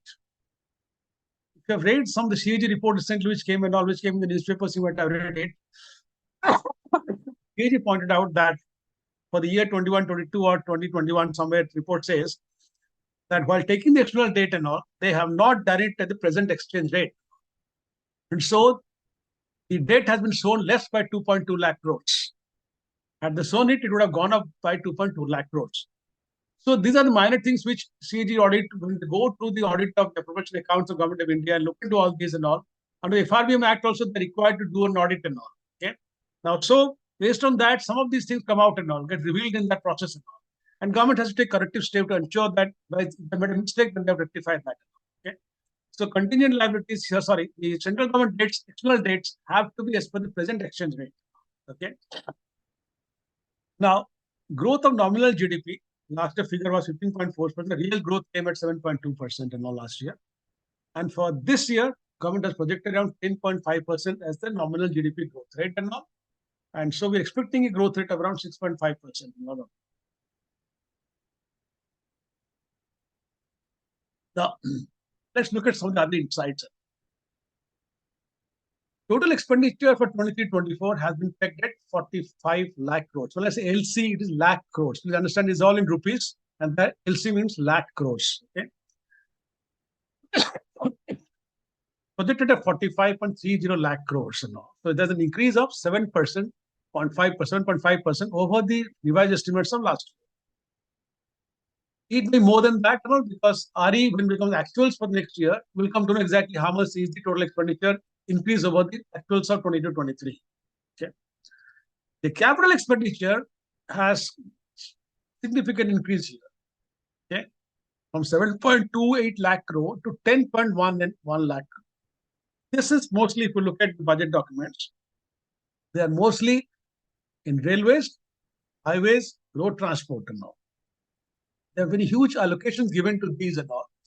And so based on which the capital expenditure has substantial increase from 7.28 lakh crore in the RE stage to 10.1 lakh crore in the B stage. Revenue expenditure for FY 23-24 has been pegged at 35.02 lakh crores, which is just about 1.2% over the RE of 22-23. RE was projected at 34.59 lakh crores, and the B revenue expenditure projected for 23-24 is 35.02 lakh crores. Okay, marginal increase, not much, but marginal increase and all. Scope for increase is not much there. So the capital expenditure plus revenue expenditure total put together is the total expenditure. If you add these two, become the total expenditure of government. Okay. Now come to the interesting part of it, which is important for all of us to understand. Interest payment for FY 23-24 is likely to be 10.8 lakh crores. Now, please understand, this is a huge interest outgo. That means almost 30% of our total revenue expenditure goes towards revenue, the servicing of your debts. This amount is 41% of our revenue receipts. That means 41% of our revenue receipts is going for servicing debts. If there is 41% of revenue receipts are going for servicing debts, you are just left with another 59% of revenue receipts for your other expenditure. So that is why this need is coming to borrow, because the revenue receipts and revenue expenditure are not matching at all. And so part of this borrowing will come to that, how is going towards revenue expenditure, which is not correct at all. Okay. Major subsidies. Let's look at major subsidies. Major subsidies like food, fertilizer, petroleum, for the coming year is likely to be around 3.75 lakh crores. Huge amount of subsidies and all. Okay. Now, if you look at that, this subsidy is around 1.2% of the GDP. And of the revenue expenditure, it's around 10.7% of revenue expenditure. So 30% is your going on interest payments. 10.7% is going towards some major subsidy payments. Then let's come to pension payments. Pension payments for defense personnel, pension payment for civil personnel, pension payments for some telecommunication. There's some particular some money for that also. It is likely to be around 2.34 lakh crores for 23-24. This is around 0.8% of the GDP. Okay. So the last year RE was around 2.45%, 2.445 lakhs. You know, there was an increase because of overall payment, that is one rank, one pay payment for army. It is likely to come down this year. So the government projected around 2.34 lakh crores this year for 23-24. So this is again another payment which is going. Okay. FC grants, Finance Commission grants. These are basically revenue deficit grants, not devolution of money. That's separated. That has nothing to do with revenue expenditure. Okay. That is automatically subtracted from the revenue income. It is subtracted. Okay. For the FC grants, which are basically based on Finance Commission recommendations, grants which are given for revenue deficit in different state governments, grants to local bodies, urban local bodies, rural local bodies, they are projected at 1.65 lakh crores for 23-24. Okay. The tax devolution to states based on 15th Finance Commission recommendation is around 41% of divisible pool, which is 9.48 lakh crore for last year. This year it is likely to be around 10.21 lakh crore. Okay. Now this tax devolution does not figure in our thing here because they are part of the Finance Commission recommendation, which goes out of the total tax collected. And the net tax which is collected out of devolution is reflected in the central government budget as the tax revenue of the central government. Okay. This one is basically goes to state government. So this is not included as part of revenue receipts of this central government. So now if you look at this, let us see interesting two as particular ways to see how budget insights that we are getting from it. First, let's look at assessment of sustainability. What is the balance between revenue receipts and revenue expenditure? Now, B23-24, revenue receipts was 26.32 lakh crores. All right. RE, the revenue expenditure is 35.20 lakh crores. So if you look at the ratio of revenue receipts to revenue expenditure, it's 75.2%. For 23-24, based on RE figure, it was 67.9%. That means only 75% of revenue expenditure they're able to meet from the revenue receipts. Rest all have to meet from borrowings. Okay. So in the FRBM Act, that's why it says that revenue expenditure and revenue receipt, that is revenue deficit should be zero. That should be no revenue deficit. As if you look at the figure of ours, revenue receipts are lower than the revenue expenditure. Revenue expenditure is 35 crores and revenue receipts are 26.3 crores, 3 lakh crores. That's a huge gap and all. More than 25% gap, nearly 25% gap. So if one excludes, but here, please understand, if one excludes grants in aid to states for creation of capital assets, ratio will increase to around 23%. Now, what is this? Revenue expenditure has certain expenditure which are given to states, treated as grants in aid, and because they're treated as grants in aid, they're booked as revenue expenditure, but that expenditure goes towards creation of some capital assets and all. So that is why government says that if we exclude that revenue expenditure which we are sending to given to states for creation of capital assets, if we remove that, then the ratio improves better. Ratio becomes 83.9%. That is justification that the government tries to give it in the financial statements and all. Okay. But all said and done, the fact remains is that as far as the measurements are concerned, the revenue expenditure is far above the revenue receipts, leading to a revenue deficit. This has to come down over a period of time, and this must become zero. Otherwise, what is happening is revenue expenditure is being made from borrowings, which is not correct. Next portion, when I tell you, we'll come to that. Use of capital receipts, including market borrowing for generating productive assets. The borrowing, it should not be used for revenue expenditure. It should be used for creating assets and all, capital assets, which will be productive, it will generate revenue for you. So let us, if you look at capex, ratio of capex, capital expenditure to fiscal deficit. Fiscal deficit is nothing but a borrowing, total borrowing, right? It means the extent of borrowed revenue used for financing capital expenditure. How much of it was used for capital expenditure? In B23-24, it is at 56%. In RE, it was 41%. Even worse. Last year it was even worse, and all. It's slightly better. That means 56% of your borrowing are only going for capex. Rest all are going for meet revenue expenditure. This is what is the problem now. Okay. Now, if you grants in aid to states for creating capital assets, if you include that, ratio goes up to 40%. Okay, that's okay. Still 40% is on revenue expenditure. Right? So the point here is what I'm trying to draw is that the insight that we get from this is that we are borrowing money and spending some in capital expenditure, which is fine. So long as it's for capital expenditure, it's fine. We're creating productive assets. But 40% or more than 40% you would spend on revenue expenditure, which is like recurring expenditure, doesn't create any assets at all. It's a waste at all. So that is why this must be stopped and all. And that is the reason why FRBM says that the fiscal revenue deficit should be zero. So that whatever borrowing happens can go towards capital expenditure only. If there is a deficit, if there is a requirement for capital expenditure, capex, then that should be made from the borrowing in case the receipts are not sufficient enough. This is a critical issue. Okay. Now, if you look at the statement and all, revenue expenditure, different revenue items are different expenditure as percentage of total revenue.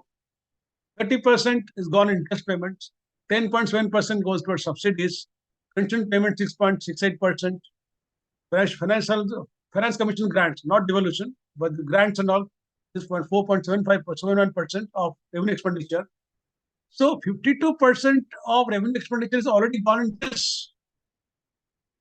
There's something committed. It's almost like committed expenditure. You can't help it at all. So you don't have sufficient money.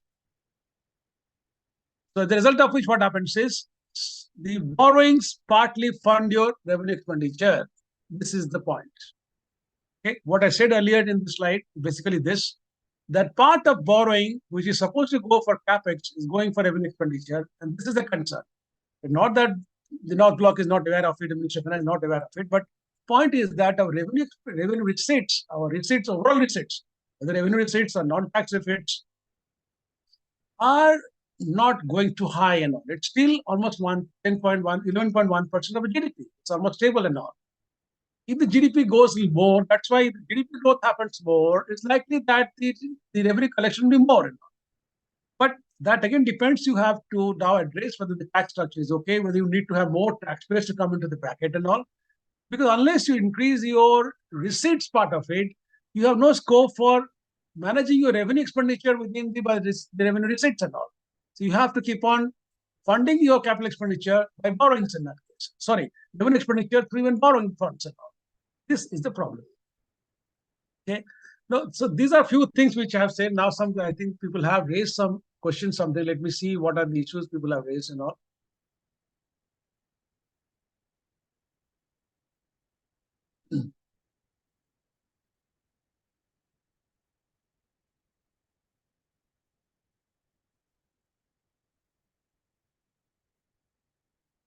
Somebody has asked how to remit fees prescribed. I don't know what is this fees is mentioning. Maybe ICCI will be able to answer.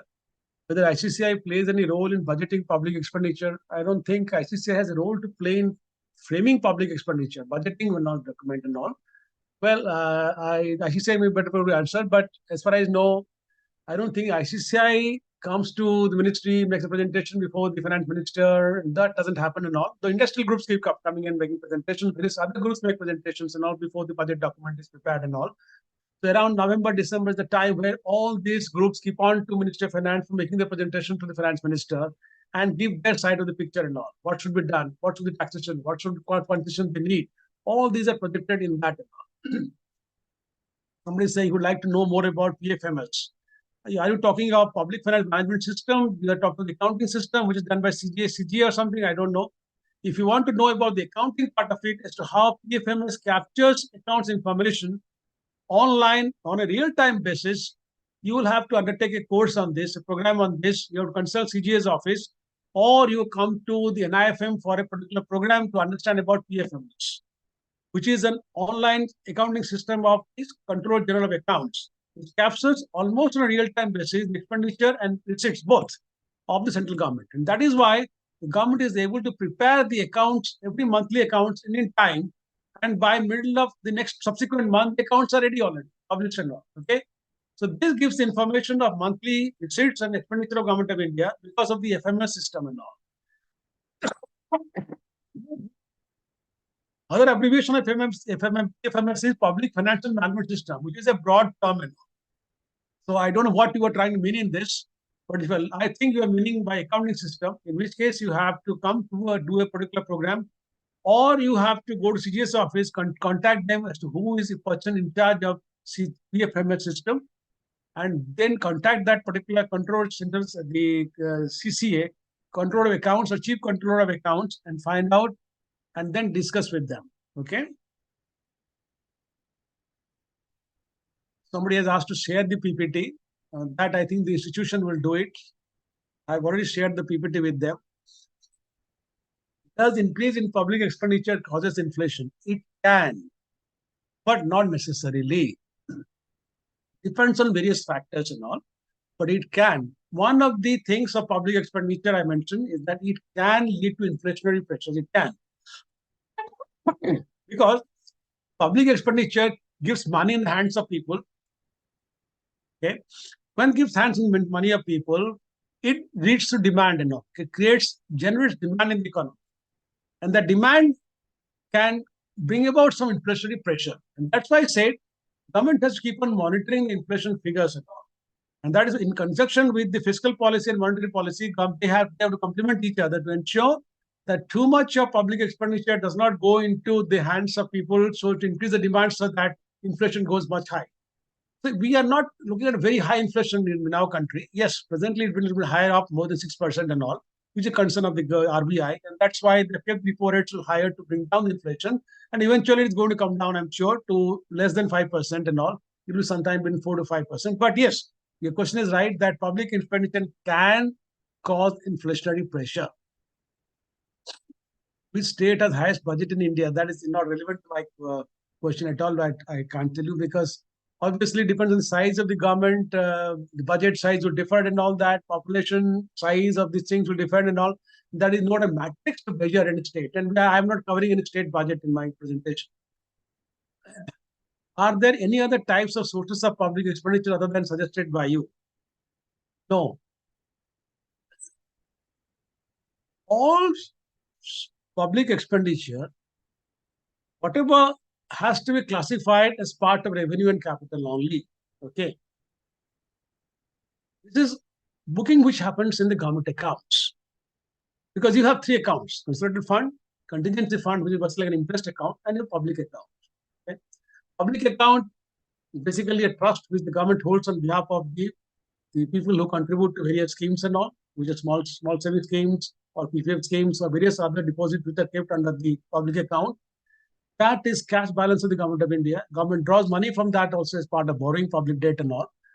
So this is, whatever I've mentioned is there, but you won't know what various ways public expenditure happens. Go to the annual financial statements. It will tell you department-wise where the expenditures are happening and all. Okay, go to demands for grants. Every department will have a detailed demand for grants. There are 101 demands for grants. Every department has at least one. Some have more than one. They give you the picture of complete demand for grants. Okay, complete expenditure figures of every department and all. Okay, and go to expenditure profile to understand the pattern of expenditure of government of India.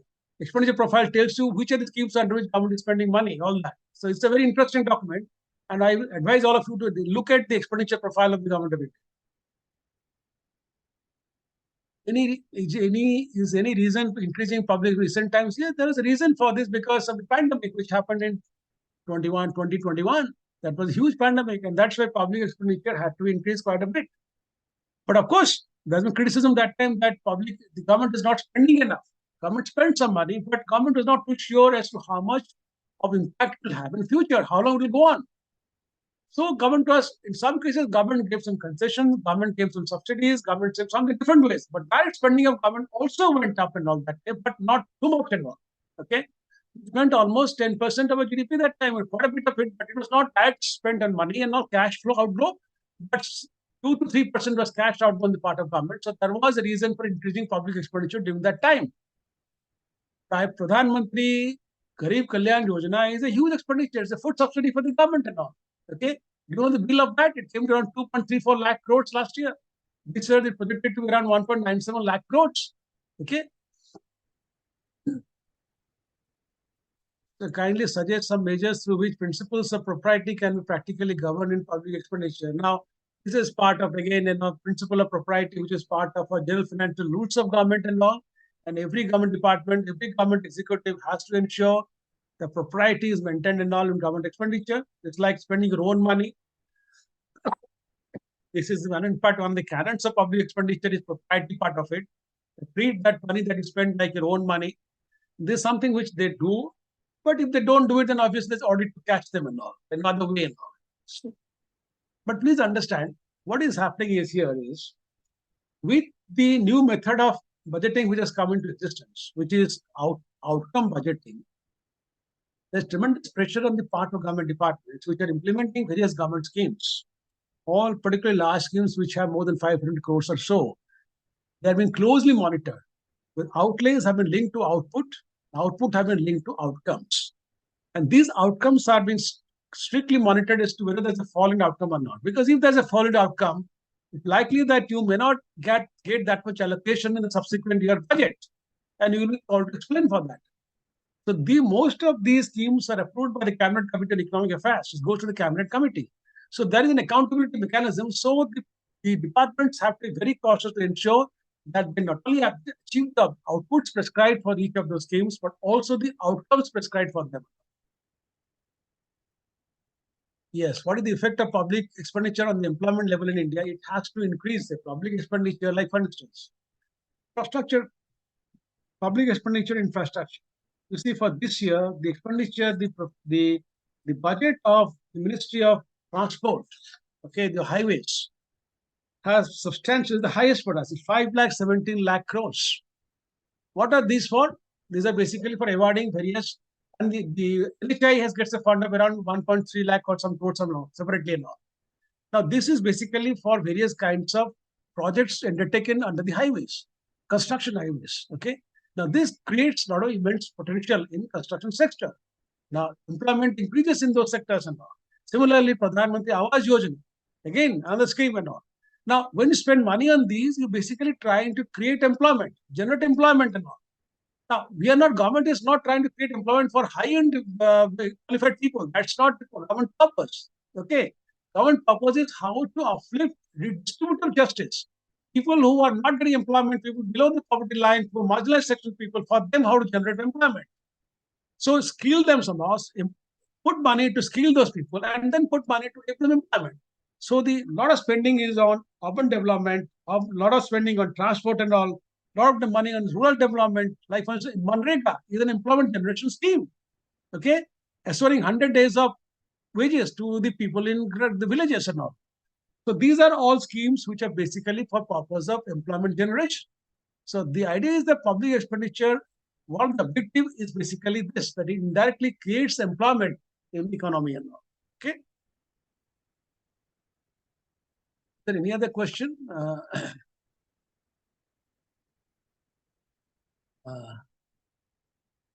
think that's that many. Okay, fine. If any other question, then we can discuss because I don't have much after this. Because now let me just tell you a few things on this and all, a few other insights that you may like to understand and all and know and all. Okay, now please understand that one of the ways, the basic mandate which we're trying in revenue expenditure is to contain our revenue deficit and in the process contain the fiscal deficit and all. This is our primary objective and all. One of the objectives which the policymakers have in mind. Yes, there are demands coming from different sectors, different ministries, different departments. But as far as the government of India's apex policy making body is concerned, they have to make the allocation such a way they have to try to see how best reduce the fiscal deficit, how best reduce the revenue deficit. This is a primary concern. Now, the other point is when you have the deficit, please understand the deficit has to be raised from where? From borrowing. And the borrowing is coming from where? A substantial part of borrowing comes from market borrowing. Market borrowing is what? Your G-Secs, your treasury bills. Now, these are all the borrowings which the government has done. So the FRBM Act has said that you can't borrow from RBI. You can't monetize that. So RBI government cannot borrow from RBI. So government has to issue this, the treasury bills and G-Secs. So if you look at the budget document of the total debt receipts of 17 lakh 98,000 odd crores that government is intending to borrow, almost 12 lakh 30,000 crores is coming by way of market borrowing, that is your G-Secs and treasury bills. On the public account, government is borrowing around 4 lakh 71,000 crores from public account. Government is borrowing. That is from small savings schemes, from PPF schemes which people are depositing. Government is borrowing from that. And government has repaid that. State provident funds. And government external debt, fortunately, is limited. So the idea is that to somehow reduce your external debt, because external debt carries the risk of exchange rate. So when we discuss a little more now, we'll see what is the government expenditure policy. Okay. Now, the strategy for 23-24. First is increase growth momentum. Idea is how do I increase the GDP growth? Why GDP growth? Because the GDP growth increases, please understand, your revenue collection also will increase. Assuming the revenue collection percentage to GDP remains 11.1%, in terms of total revenue will still be higher because GDP is much higher. Okay, so the idea is to maintain the GDP growth or give an acceleration to GDP growth, but at the same time maintain a path of fiscal consolidation. Second aspect is improve the quality of government expenditure. That means they should be targeted beneficiaries. Okay, earlier there used to be a lot of leakages. Thankfully, with digitization, UPI, and direct benefit transfer, all that happening and all this started with the previous regime of having Aadhaar card, which slowly developed into this kind of a digital regime which came in now. This has helped in improving the quality of government expenditure. The idea is to continue that quality of government expenditure so that it should keep on improving and all. The third is how do I increase my capex and all? Because capex has to come either from your receipts and some from borrowing. Okay. So the capex will have a multiplier effect. Revenue expenditure does not have so much of a multiplier effect, but capex has a more multiplier effect. Because you're creating infrastructure, creating productive assets in the economy, which can lead to more of productive activities and all, which can lead to economic growth and all. So this can counter the drag in demand and all. So government is spending huge money on various schemes, whether it is rural, the Gram Sadak Yojana, Awas Yojana, whether it is Manrega, whether it is infrastructure projects of road sectors and railways and all, a huge expenditure on railways this year have been planned and all. All these basically to create a multiplier effect and all, to create a demand in the economy. Once you create a demand and all, what happens is the investments will keep coming. Besides the government expenditure, private investments will increase. Private investment here, I mean mostly the industrial houses, companies, they'll start investing because the demand is there to create investment to increase their capacity, okay, to beat the demand. And that is the way. So these all have interlinkages with each other. Okay. Now, what is the expenditure policy? Let's understand what is the expenditure policy of Government of India. If you look at the budget documents from that, FRBM statements, I have taken out a few things for you to understand. One is correcting distorted incentives. It says that it's a very primary, it's a very audacious objective. Very difficult to implement because incentives are there, but there are vested interest groups and all we are there which get that incentive. To do away with those incentives is not easy and all. Okay. So first is correct those distorted incentives. Second is countering pressure to overspend to ensure fiscal responsibility and debt sustainability. There is always pressure by various high-profile ministers, right, for departments. They want more money and all. So how to resist that pressure? How to resist overspending? Now, whatever is been projected in the budget estimates, how do I minimize that in the RE? It should not go beyond that and all. Every time the RE, that's rebalancing happens in the revised estimate stage. But how do I ensure that I don't overspend? Because the idea is we have to ensure fiscal responsibility is something which must be kept in mind always, and debt sustainability has to be kept in mind always. Focus on quality of expenditure through better targeting. Promote sustained economic growth based on macroeconomic stability. This is the primary objective.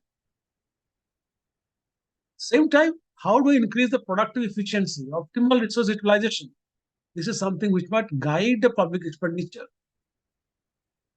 That's why you find outlays in areas which support economic growth and job creation, social well-being. That's why the outlays in those are more.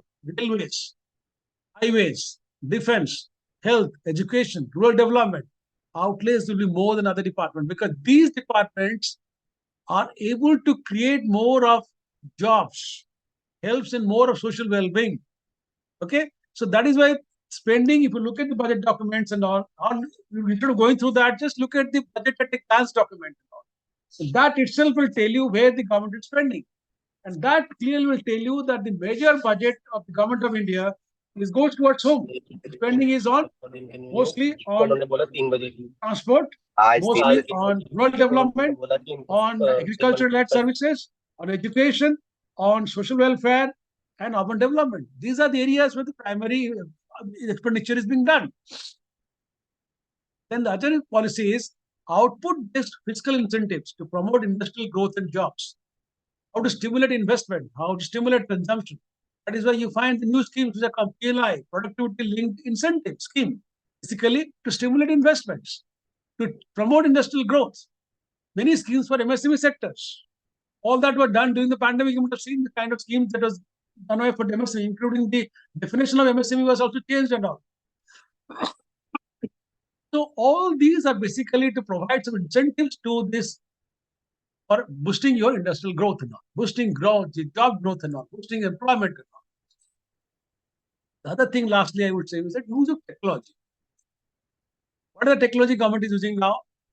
For various kinds of central sector schemes, for various central sponsored schemes, which are many, a lot of money is spent on these aspects. In fact, I tell you, on central sector schemes and central schemes, a lot of money is being spent and all in all. Now, there is a scheme which government has come out. Now, there's some where government spends 100%, and some government spends, and there's equivalent money which the state government also has to pay. Either 50-50, 70-30, or 80-20 ratios are there now. In such situation, government has created what is called a central nodal agency or a state nodal agency. There should be one account and all, maintain one account and all, where government money, so you need to track that. You need to fund utilization, how it is happening and all, okay? So instead of proper tracking, just in time release, what is happening earlier, government is to release money and we don't know how much to spend. Government money is gone and parked somewhere else. So that is why government is ensured that to create the CNA, Central Nodal Agency for all central sector schemes, State Nodal Agency for all central, these central sponsored schemes for the state governments and all. These have been created. So you have a single account in some bank account. And then government is easy to monitor how much money has been spent, how much money is required. On real-time basis, one is able to transfer money to them. Similarly, for autonomous bodies, many autonomous bodies are then Government of India. More than 500 autonomous bodies are then Government of India. They have created what is known treasury single account. That means you cannot take money from government and park it in your account somewhere else. Okay? So it has to be part of Government of India account and RBI. So treasury single account ensures that whenever you require money, just in time it is passed on to you.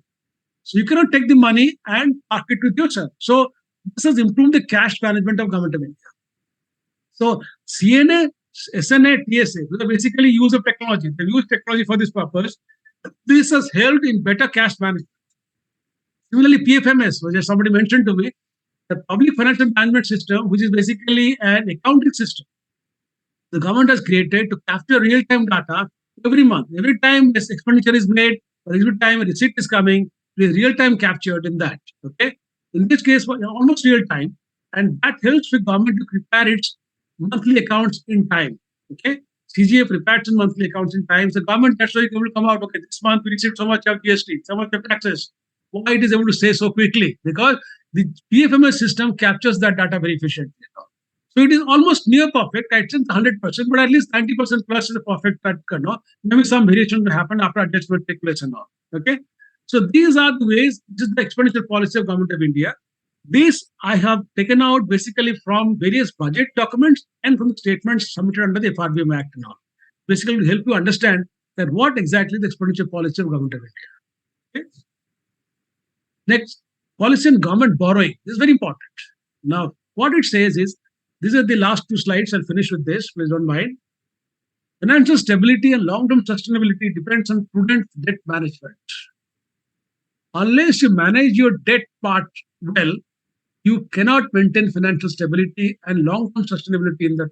Short-term may be okay, but long-term sustainability requires a proper, prudent debt management system. So government has to ensure policy is gradually lower public debt to GDP ratio to lower your debt servicing cost and free up funds for other essential expenditure. This is something which I've already told you. If you lower your public debt, obviously you are trying to lower your debt servicing costs. So that money gets available for other essential expenditure. Debt strategy is to focus on a stable, inexpensive, and responsible debt architecture. So reduce cost of borrowing in medium and long term through issue of appropriate instruments. So borrowing, try to reduce the cost of borrowing. Whatever you're borrowing, try to reduce the cost of borrowing. Control rollover risk by lengthening your maturities. Now, all these bonds or the securities that the government is issuing has a maturity period. Please understand now, the weighted average maturity of outstanding dated securities of Government of India is nearly 16 years plus. That means next 16 years the payment will keep on happening. That is weighted average of maturities of outstanding debt securities. Securities maturing in next 5 years is almost 30% of total debt outstanding securities. So these next 5 years, almost 30% of that you have to service and all. Okay. So the objective policy is how do I reduce this cost of borrowing and how do I make the rollover risk, how do I manage the rollover risk by lengthening the maturity periods and all. Okay. So that each year payment is not very high. Now, preference must be given to domestic borrowing. External borrowing must be reduced as much as possible. Presently, it's around 1.2% of the fiscal deficit of 23-24. It's manageable, so this will be at that level, and the government does not want to go for external borrowing. Okay, because it has the problem is it has an exchange risk associated with it and all. Okay. Now, presently, whatever external borrowing is happening is basically from multilateral institutions like World Bank and IMF, whatever has happened. And so those for various schemes and all that, some funding has come, but it has substantially come down from earlier days. Okay. We are not dependent on World Bank funding for many of our schemes and all. Okay. Alignment of administrative interest rates with market rates. This is very important to understand this. Now, how do I align the administrative interest rates with market rates? What are the administrative interest rates like Provident Fund? Government every year declares what is the rate of interest for Provident Fund. The small savings schemes, some Sukanya Yojana and Kishan Vikas Patra and all that, How do I align the administrative rates of these with the market rates? That means interest rates of small savings are now being broadly linked to yields in the secondary market dated securities. So you can find that's why what is happening is earlier the interest rates were very high, has slowly come down to a level which is almost comparable to the market rates. Okay, slightly higher than that, but it still come down to a level. Transparency in public debt management. This is very important, and this is flagged in the thing which has been flagged by the CAG also in its last audit report. That public debt management is very important, and particularly the managing the public account of Government of India. There are many issues coming, but this I cannot discuss here because of shortage of time. There are many issues of managing the public account figures and all. Public account is considered account separate, and the public account is separate, where all the public funds, all small savings, various deposits are all kept and all. How do you manage that? How do you invest that money? Where do you invest that money to get good returns and all? And from there only government is borrowing that money. So how do I keep the interest of trust holders, which they have given to government? How do I keep that and all? Okay. So that's really proper transparency in public debt management. That is what the government, the CAG is also saying, and there's also a policy of government to increase transparency in public debt management. Okay. Any other question now? Okay. Thank you so much. I think I've tried to cover as much as possible within 2 hours time, and hope it was useful to all of you. Any other questions? I think no.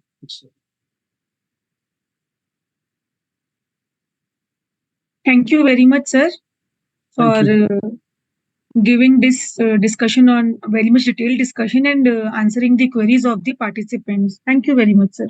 I was just a little bit because I was tough. I was slightly coughing in between because I was really having a big cough and all. So that's problem which I faced, but it's okay. I committed to this, so I thought I must complete it any case and all.